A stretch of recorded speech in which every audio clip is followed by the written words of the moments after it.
Mi nombre es John Sánchez, predicador, pastor y maestro del Centro de Entrenamiento Bíblico Valientes. Quiero darte la bienvenida a este Desayuno del Cielo número 38, basado en Filipenses capítulo 2, versículo 5, y que hemos titulado Una misma mente. Gracias a este desayuno aprenderás que el mejor ejemplo de humildad es Cristo.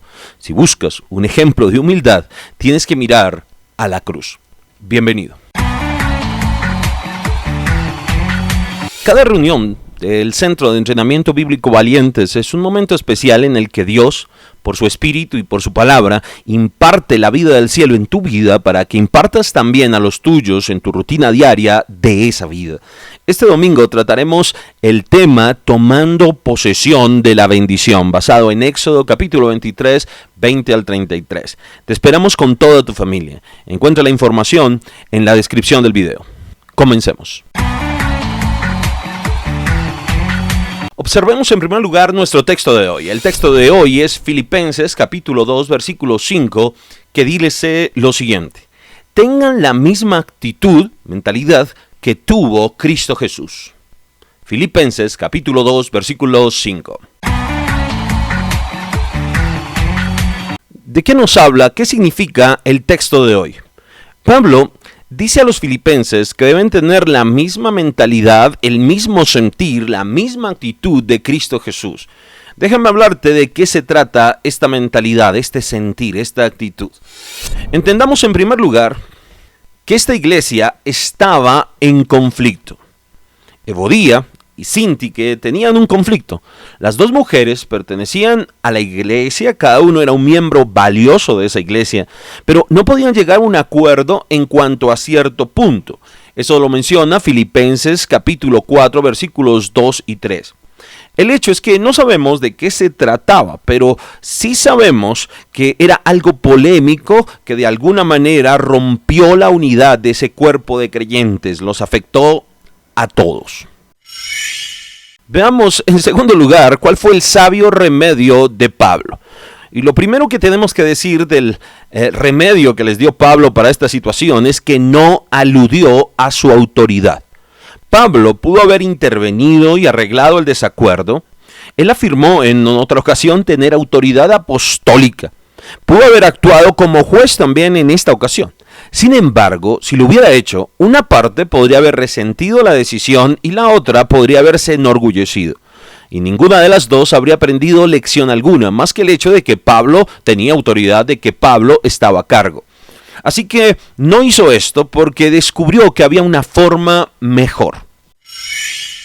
Bueno, en segundo lugar, lo que hizo Pablo es que les llamó a tener la mente de Cristo. Pablo les dio ese remedio que era muchísimo más profundo. Ahora, hablaba de tener la mente, de tener el mismo sentir. En esta versión dice tener la misma actitud de Cristo. Pablo les había dicho en otra ocasión a los corintios que la mente de Jesús era su herencia, en 1 Corintios capítulo 2 versículo 16. Pero ahora les dice a los filipenses lo que implica tener esa mente. Cuando tienes la mente de Cristo, eso hace que pienses como Él, pero que tengas también su misma actitud. Y de esa actitud se trata especialmente de tener su misma humildad. Ese fue el remedio sabio de Pablo para esta situación, que tuvieran la mente, la actitud, la humildad de Cristo. Ahora, ¿cómo aplicas esto en tu vida? Quiero que, en primer lugar, entiendas que la mente de Cristo tiene que ver con tu carácter. Cuando pensamos en tener la mente de Cristo, normalmente pensamos en términos de tener la dirección de Dios y de seguir su voluntad. Nos enfocamos normalmente en la acción. Sin embargo, Dios tiene un propósito mejor cuando nos habla de la mente de Cristo, porque Él, como siempre, se enfoca en el carácter. Cuando Dios nos da la mente de Jesús, nos está dando el único regalo, escúchalo, que fundamentalmente tiene la capacidad de alterar nuestra naturaleza pecadora y que es propensa al conflicto y ayudarnos a manejar eso desde el punto de vista de Dios con humildad. Así que es un regalo que nos conformará más a la imagen misma de Dios. Cuando Dios nos da la mente de Cristo, nos la da para conformar, para transformar nuestro carácter. En segundo lugar, Debes entender que la mente de Jesús es primeramente humilde. Si te preguntas cómo es la mente de Jesús, Pablo nos contesta en este capítulo a continuación que la mente de Jesús es humilde. Él habla de la humildad de Jesús. Aunque él era el Dios encarnado, vino como un hombre humilde y obediente. Fue un siervo, de hecho, un siervo moribundo. Y generalmente esa no es nuestra meta, ese no es nuestro concepto cuando nos esforzamos por una mentalidad como la de Cristo, por una mentalidad piadosa. Pero precisamente es el primer elemento del carácter de Dios, es el primer elemento que Dios obra en nosotros. Por último, entiende que sin la humildad de Jesús, todo lo que hagas perderá valor.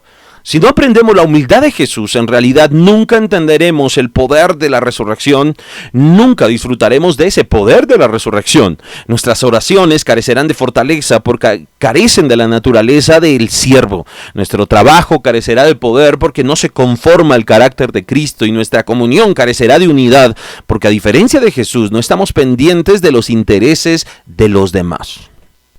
Así que en el poder del Espíritu Santo, pide a Dios y practica y ejerce diariamente esa humildad que hubo también en Cristo Jesús. Nos vemos en el próximo Desayuno del Cielo.